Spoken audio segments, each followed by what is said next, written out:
Cilacap dan Banjarnegara menelan belasan korban meninggal dan puluhan lainnya masih hilang. Bencana tentu menjadi pengingat pentingnya mitigasi untuk menghindari korban lebih banyak lagi. Apa saja yang harus diwaspadai dan dilakukan? Apalagi mengingat prediksi musim hujan masih akan mengguyur wilayah Indonesia hingga bulan Februari di tahun 2026.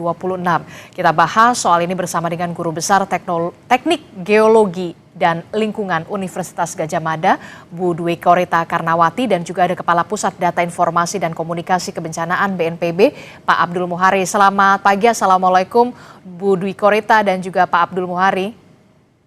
Selamat sore.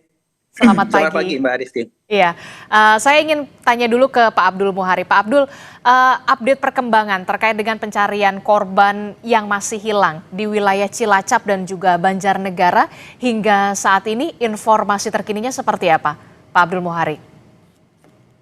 Baik, berdasarkan dari data yang terakhir kita terima dari BPBD Kabupaten Cilacap dan Banjarnegara dan juga tim BNPB yang ada di lokasi. Saat ini Kepala BNPB masih ada di Cilacap dan pagi ini dijadwalkan meninjau langsung kondisi di Banjarnegara. Untuk Cilacap, dari 23 korban yang dinyatakan hilang pada saat kejadian, saat ini sudah ditemukan jasad korban dalam kondisi meninggal dunia sebanyak 16 jasad. Artinya kita menyisakan 7 korban lagi yang diduga masih hilang. Ini kita harapkan bisa selesai dalam 1-2 hari ini karena besok itu sudah akhir masa pencarian dalam 7 kali 24 jam pertama sesuai SOP-nya Basarnas. Jadi 2 hari ini kita akan optimalkan.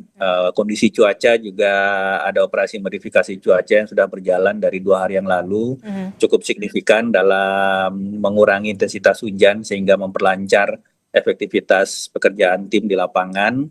Dan alat berat sangat optimal, ada 25 alat berat dan lebih dari 600 personel yang didukung 18 anjing pelacak. Untuk Banjarnegara sendiri, proporsi dari tim SAR nantinya juga akan digeser ke Banjarnegara dengan dukungan sarana prasarana yang sama dengan yang kita kerahkan di Cilacap. Ada alat berat, ada anjing pelacak dan personil. Posisi per hari kemarin pukul 17.00 itu dari cukup banyak korban yang masih hilang, artinya belum bisa dihubungi oleh anggota keluarganya. Itu ada 26 orang dari data yang dilaporkan ke posko lapangan. Selain itu, sudah ada 2 jasad korban yang berhasil dievakuasi oleh tim SAR. Kita mengharapkan memang yang 26 ini sebelumnya sudah mengungsi karena kejadian longsor ini sebenarnya 2 kali kejadian, Mbak Adisti. Jadi hari Sabtu itu sudah mulai ada longsor yang belum sampai ke daerah pemukiman dan pada saat itu BPBD sudah mulai mengevakuasi warga. Pada hari Minggu besok harinya pukul 14.30 baru terjadi longsor yang besar. Ada beberapa masyarakat yang kemudian mengungsi di bagian perbukitan, 44 orang diantaranya sudah berhasil dievakuasi oleh tim SAR ke tempat pengungsian sementara. Sisanya itu masih ada yang di perbukitan yang saat ini masih kita data. Kita masih mengoptimalkan Babinsa, Babin Kaptipmas, Pol PP, aparat desa untuk bisa benar-benar mendata ulang masyarakat-masyarakat yang saat ini mengungsi secara mandiri, sehingga yang keberadaan 26 yang belum bisa dihubungi oleh anggota keluarganya ini bisa segera kita konfirmasikan, Mbak Adisti. Oke, jadi masih dalam proses verifikasi ya Pak soal data korban hilang khususnya di Banjarnegara, Jawa Tengah, karena memang ternyata informasinya memang di Banjarnegara, Jawa Tengah itu sebelum longsor yang besar ini terjadi ada longsor lebih dulu begitu ya, dan warga sempat mengungsi ke tempat yang lebih aman, ke perbukitan. Nah, kalau kita lihat ya Bu Dwi Korita, longsor di Cilacap dan juga di Banjarnegara ini kan waktunya berdekatan sekali, 2 hari, hanya selang 2 hari. Nah, untuk longsor di Cilacap dan juga di Banjarnegara, kalau dari penilaian Anda, Bu Dwi Korita, adakah kesamaan pola soal penyebab longsornya di dua wilayah ini? Benarkah memang karena intensitas hujan yang begitu tinggi, deras, atau kemudian ada penyebab lain di sana? Maaf, masih di mute. Oke, silakan. Ya. Baik, terima kasih atas pertanyaannya. Jadi benar sekali ada kesamaan pola, yaitu pertama, sama-sama berada pada kondisi lereng yang rentan. Rentan artinya secara alamiah lereng tersebut memang sudah berpotensi atau berbakat untuk bergerak longsor. Tidak hanya di Cilacap, tidak hanya di Banjarnegara. Masih banyak di berbagai wilayah di Indonesia, terutama pada lereng-lereng gunung. Kalau di Jawa itu di sepanjang pegunungan selatan atau lereng-lereng gunung di sepanjang melintas Pulau Jawa bagian tengah ya, mulai dari Banten sampai Jawa Timur. Jadi kondisi lerengnya kurang lebih sama. Kemudian yang kedua, kondisi tanahnya. Tanahnya memang berbakat atau rentan untuk longsor, yaitu tanah yang yaitu tanah yang menutup, yang membungkus lereng, dan tanah itu adalah hasil pelapukan batuan penyusun lereng. Sehingga terjadinya pergerakan itu adanya perbedaan kekompakan tanah antara tanah penutup yang sudah sangat rapuh ya karena lapuk dan tebal, gembur artinya pori-porinya lepas, dengan bergeser, bergerak di atas tanah yang relatif lebih kedap air, tanah atau batuan yang lebih segar, yang lebih kedap air. Polanya sama. Namun kapan akan longsor? Ini yang menjadi agak berbeda. Kondisi asli lerengnya kurang lebih sama, tapi kapannya itu berbeda. Menunggu curah hujan yang cukup tinggi untuk menggelincirkan atau untuk meresap masuk ke dalam tanah dan mendorong butir-butir tanah. Bahkan saat memasuki zona berada di zona kedap, itu melicinkan zona gelincir yang merupakan kontak antara tanah gembur dengan tanah yang masih kompak keras atau batuan yang masih kompak keras. Jadi yang agak membedakan itu adalah pemicunya adalah kapan. Saat di situ terjadi hujan yang cukup lebat. Atau menunggu pemicu yang lain adalah getaran-getaran. Tidak harus berupa hujan. Getaran-getaran kendaraan alat berat, getaran kendaraan kencang ya, atau getaran gempa bumi, atau usikan-usikan. Apa itu usikan? Misalnya bagian bawah lereng digali, dipotong, ya, misalnya dipotong untuk kepentingan berbagai hal, untuk persawahan, untuk permukiman dan sebagainya. Sehingga memang kompleks, tidak ada satu penyebab. Ya, ada beberapa penyebab alamiah, lalu ada pemicu, itu bisa alamiah, bisa karena manusia, seperti itu.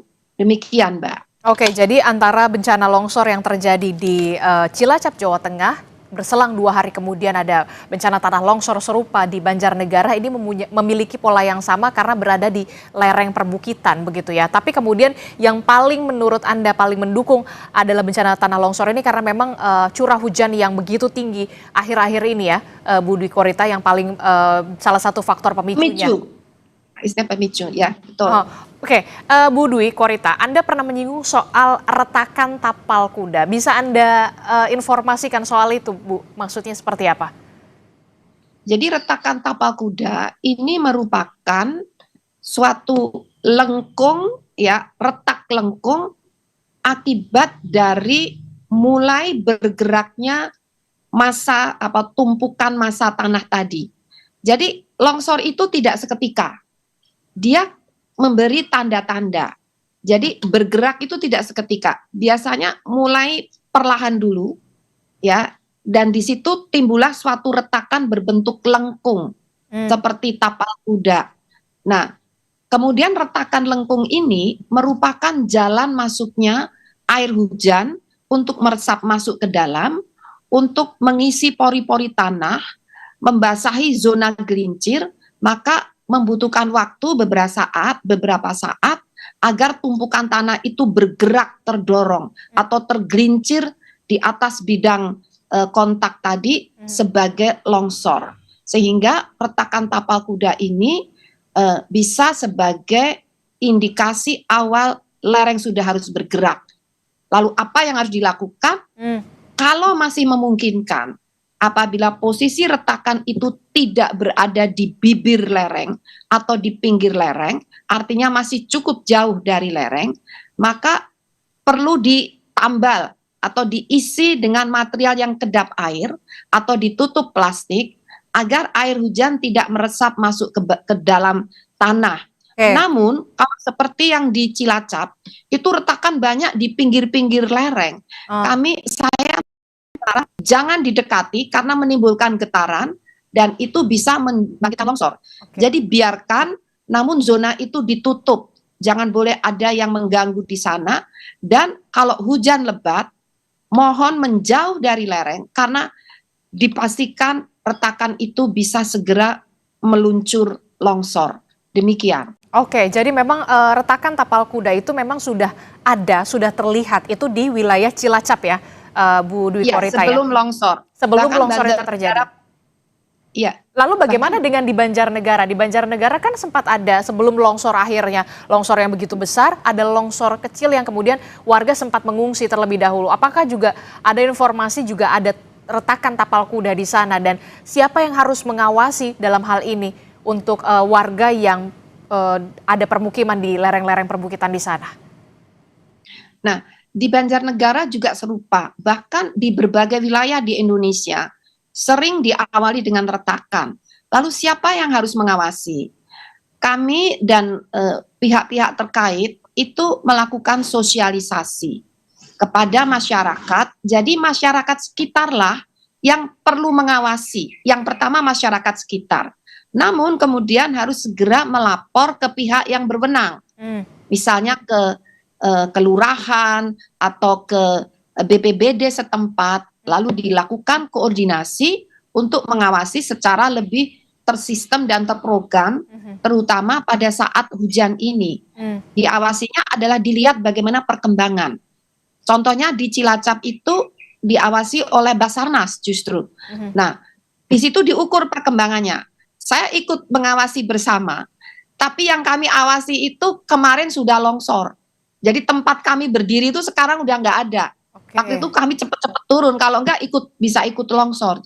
Jadi memang banyak pihak perlu ikut merasa berperan aktif untuk mengawasi bersama-sama. Harus ada cepat tanggap begitu ya, Bu Dwi Korita ya, terutama untuk aparat desa begitu, dan juga nanti BPBD. Saya ke Pak Abdul Muhari. Pak Abdul Muhari, di harian Kompas yang terbit di hari ini, Anda sempat mengatakan daerah yang pernah terjadi bencana longsor berpotensi berulang jika belum ada perbaikan yang signifikan.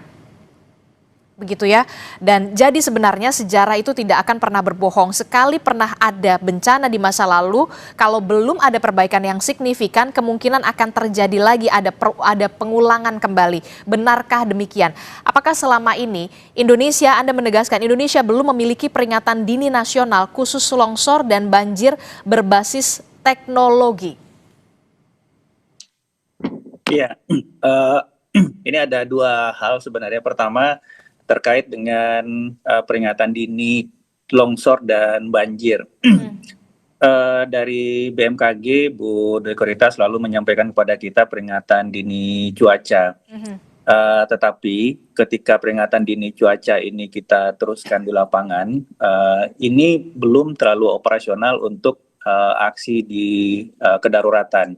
Misalnya begini, ketika kita menyampaikan bahwa Cilacap, kecamatan ini atau daerah ini akan hujan ekstrim. Untuk aksi di lapangan, kita butuh nantinya hujan ini akan membawa bencana apa? Bencana longsorkah? Bencana banjirkah? bencana banjir bandangkah, kapan dan seberapa besar. Nah, ini teknologi kita saat ini harus kita akui itu belum sampai di sana.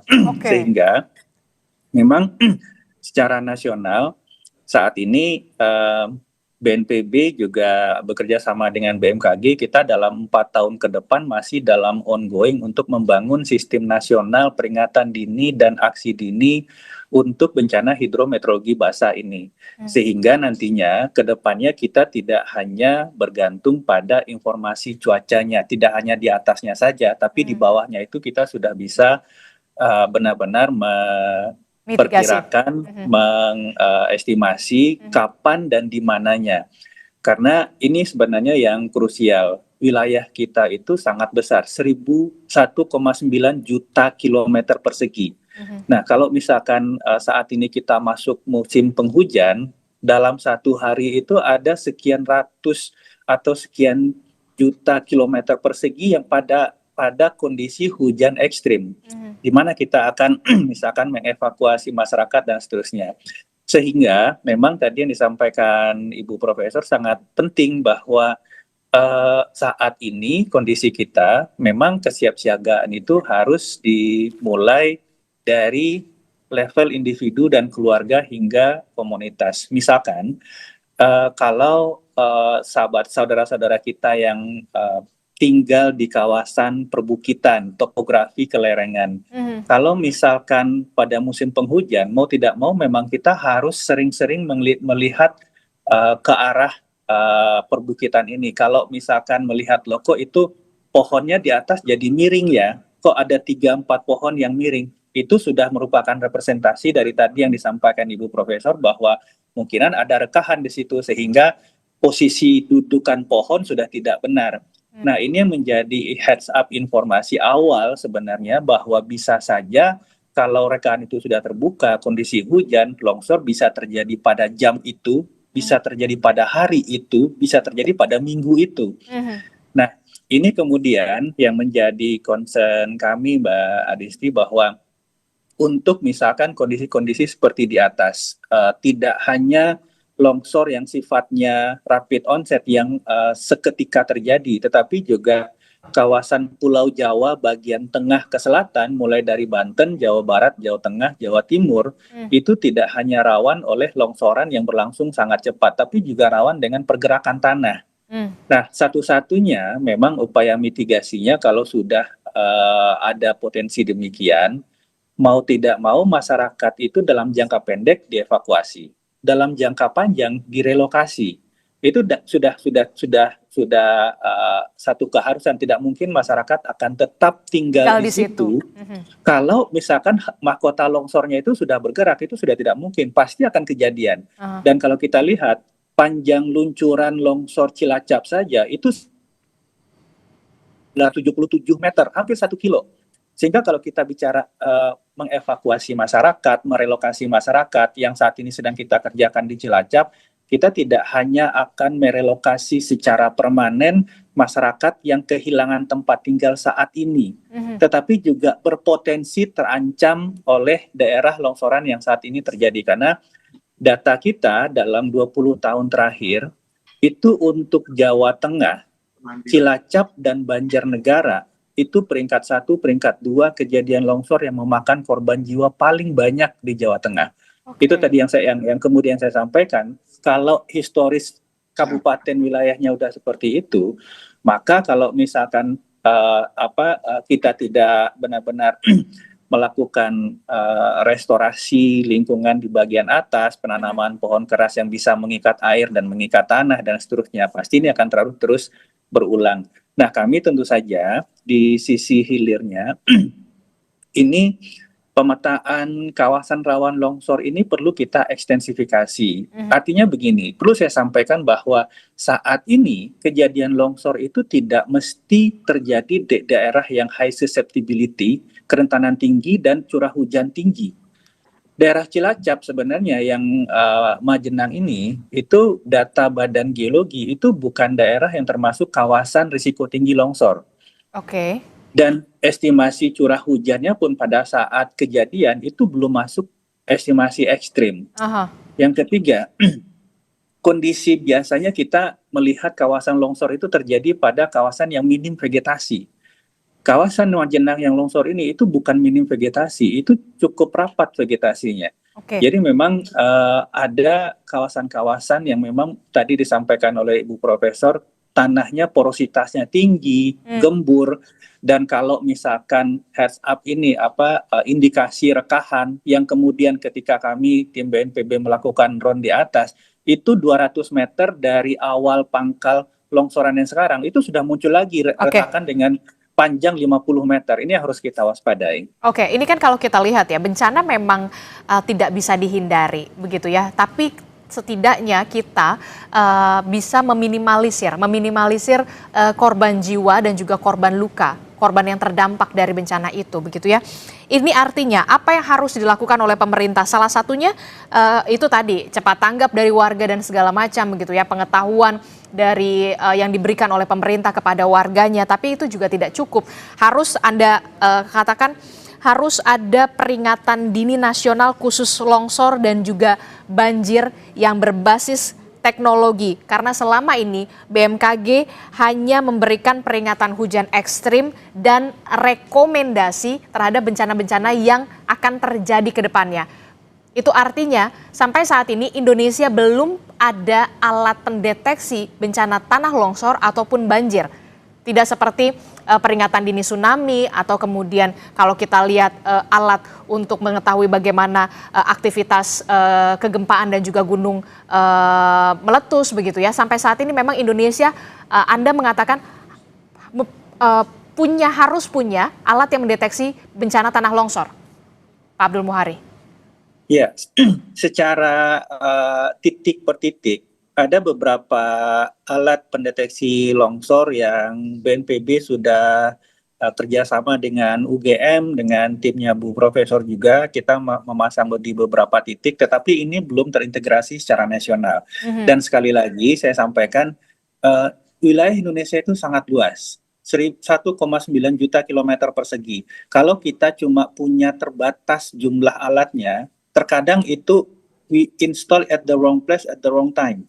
Kita install di sini, longsornya di sana. Kita install di sana, longsornya di sini. Sehingga memang yang sedang kita upayakan dengan didukung oleh Kementerian Bappenas dan Kementerian Keuangan saat ini hingga 4 tahun ke depan, kita membangun sistem terintegrasi berbasis teknologi dan teknologi satelit untuk benar-benar bisa mengcover seluruh wilayah kita secara real time. Nah, ini yang nantinya kita harapkan dalam 4 tahun ke depan benar-benar kita bisa melihat bagaimana di mana ada pergerakan dalam hitungan sentimeter di daerah mana dan kemudian trennya akan seperti apa. Ini akan memberikan kita sense atau indikatif awal supaya tadi yang saya sampaikan mana masyarakat yang harus dievakuasi, kapan harus dievakuasi, berapa banyak potensi ekstensifikasi atau eskalasi luasan yang mungkin terdampak, itu bisa kita kosongkan sebelum bencananya terjadi, Mbak Adisti. Oke, jadi perlu ada mitigasi secara nasional yang memang harus segera dilakukan walaupun ongoing ini 4 tahun ke depan begitu ya. Kita berusaha untuk bisa memperoleh itu semua dalam waktu yang tidak lama begitu ya. Kalau dari Bu Dwi Korita sendiri, apa yang perlu dimiliki atau dilakukan oleh pemerintah pusat dalam hal ini? Jangan sampai kemudian ketika ada bencana ya sudah pencarian dan segala macam, tapi setelah itu seakan lupa begitu ya. Proses mitigasi secara nasional yang harus dilakukan oleh pemerintah pusat seperti apa Bu Dwi Korita? Khususnya untuk bencana tanah longsor dan juga banjir yang kalau memang musim hujan, cuaca ekstrim ini akan terjadi, 2 bencana itu. Betul Mbak, jadi seperti yang disampaikan Bapak Dr. Abdul Muhari, sebetulnya sudah sejak lama, beberapa tahun yang lalu kami waktu itu BMKG, BNPB, PVMBG, PU itu sudah memikirkan konsep untuk peringatan dini nasional, ya, tersistem secara nasional, yang kita sebut sebagai multi hazard early warning system atau sistem peringatan dini multi bahaya. Jadi tidak hanya longsor tapi juga banjir, banjir bandang, gempa, tsunami, dan bahaya-bahaya lainnya. Mhm. Dan itu dikoordinasikan oleh Badan Nasional Penanggulangan Bencana. Kenapa perlu koordinasi? Karena aktor atau yang bertanggung jawab untuk memberikan peringatan dini itu tidak hanya satu lembaga. Misalnya BMKG khususnya untuk tsunami, kemudian gelombang tinggi, cuaca, iklim, itu khususnya BMKG. Nah, lalu kalau untuk banjir itu di mana? Nah, banjir itu di bawah PU atau Balai Wilayah Sungai. Longsor di bawah Badan Geologi atau Pusat Vulkanologi dan Mitigasi Bencana Geologi. Sehingga banyak lembaga yang melakukan operasional untuk memberikan peringatan dini. Oleh karena itu, kita sudah merumuskan suatu peringatan dini yang sifatnya multibahaya. Bahkan gempa bumi tidak hanya menyebabkan tsunami, tapi juga menyebabkan longsor dan bisa banjir bandang. Nah, sehingga satu bencana gempa itu turunannya itu bisa dalam waktu yang sama bersamaan, misalnya di Palu. Oleh karena itu, itulah yang tadi disampaikan oleh BNPB bahwa kita perlu sistem nasional. Sebetulnya yang secara lokal itu sudah ada, tapi sekali lagi ini perlu diintegrasikan. Jadi itulah idealnya memang perlu terintegrasi multi hazard, namun tidak sendiri single BNPB. BNPB ini dirijennya, koordinatornya, kemudian didukung oleh lembaga-lembaga tadi, karena itu membutuhkan operasional 24 jam, Bu. Seperti di BMKG 24 jam, dan orang-orang yang duduk di depan komputer mengawasi Indonesia itu sudah dilatih 4 tahun, harus melalui sekolah khusus 4 tahun hanya untuk melakukan hal tersebut. Sehingga perlu ada pengembangan kapasitas, tidak hanya teknologi, tapi SDM-nya juga harus ada. Nah, itu didukung oleh SDM beberapa kementerian lembaga yang sudah ada tadi. Oke, jadi memang harus ada peringatan dini begitu ya, yang multi hazard begitu ya, karena tidak hanya soal bencana banjir, tapi juga ada tanah longsor, kemudian ada tsunami dan segala macam begitu ya. Saya membayangkan seperti di luar negeri begitu, ada di Jepang, kemudian di wilayah-wilayah lainnya, Pak Abdul Muhari, udah langsung terintegrasi di handphone begitu ya, ada alert di handphone begitu ya, ada bencana ini segala macam. Mungkinkah itu kita bisa wujudkan di Indonesia, atau kemudian memang kendalanya sebenarnya ya dana, balik lagi ke anggaran, Pak Abdul Muhari? Ini sangat bisa, Mbak Adesti. Ini yang kami sampaikan bahwa saat ini setelah 4 tahun yang lalu dari 2021 hingga 2025 BNPB, BMKG dan beberapa kementerian lembaga lain mematangkan sistem peringatan dini gempa dan tsunami. 4 tahun ke depan kita mematangkan dan mengadvanskan teknologi kita untuk sistem peringatan dini dan aksi dini di jenis bencana hidrometeorologi basah. Karena kalau kita punya sistem peringatan dini berbasis teknologi di hulu, di bagian analisis monitoring fenomenanya, maka kita juga harus punya sistem yang terintegrasi dengan teknologi di hilir yang berkaitan dengan komunitasnya. Terkadang kita sering melihat bahwa misalnya kok Jepang bisa merespon peringatan dini dengan sangat baik ya, masyarakatnya bisa langsung lari segala macam. Itu sebenarnya bukan nature, itu bukan budaya, itu bukan habit, itu dibentuk oleh teknologi, dibentuk oleh sistem. Nah, sistem ini yang harus kita punya. Karena terkadang kita melihat teknologi itu hanya penting untuk di hulu, untuk monitoring, untuk pengamatan fenomenanya, kegempaannya, cuaca. Padahal teknologi juga bisa mengakselerasi perubahan perilaku agar kita lebih aware terhadap bencana, Mbak Adisti. Oke, kita berharap apa yang dipunya Jepang begitu itu bisa dicontoh di kita begitu ya. Jadi setiap handphone kita sudah tahu kalau misalkan ada peringatan apa dan peringatan apa, untuk bisa meminimalisir korban jiwa dan juga korban yang terdampak akibat bencana, karena suka atau tidak suka Indonesia berada di wilayah rawan bencana. Terima kasih Pak Abdul Muhari telah bergabung bersama kami. Bu Dukarita, terima kasih telah bergabung bersama kami. Sehat selalu Bapak Ibu. Assalamualaikum.